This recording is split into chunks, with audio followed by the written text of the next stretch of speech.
sapagkat itong mga tauhan ng pulisya na ayaw magbago at nananatiling pasaway abay binalaan ni Philippine National Police Chief Acorda. Ang balitang yan ay tinutukan ni Bombo Marlene Padiernos. Muling nagbabala si Philippine National Police Chief Police General Benjamin Acorda Jr. sa mga tiwaling pulis na ayaw pa rin magbago na dumudungis sa organisasyon ng pambansang pulisya.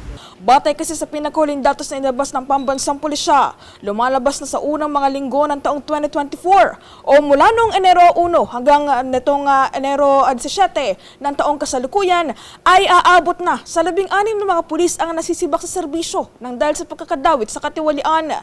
Pinakamarami sa mga kinasangkutan ng mga ito ay ang mga kasong may kaugnayan sa absent without leave, robbery at tag-iisang grave misconduct and failure to comply sa implementing rules and regulations ng pambansang pulisya.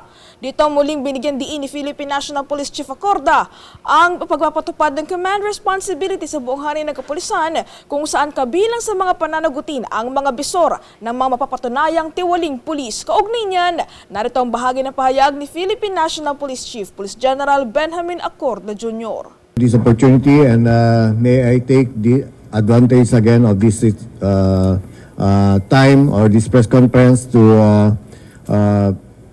warn those police officers na ayaw pa rin magbago. Gentlemen, our communication is open to the public. Marami nang nagsusumbong and maraming nakapilang operations dyan.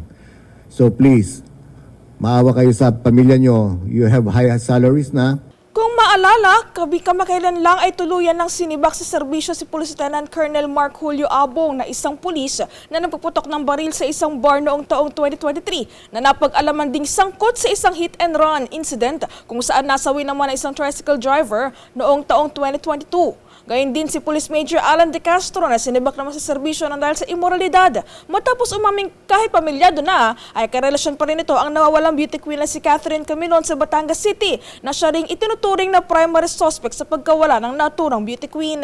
Mayroon ding 2 pang pulis na naaresto sa makiwalay na drug bust operation sa Pampanga, Cagayan de Oro na kamakailan lang ay iniimbestigahan pa rin ngayon ng Criminal Investigation Detection Group ng Pambansang Pulisya na dahil pa rin yan sa kanilang mga kasong kinasangkutan.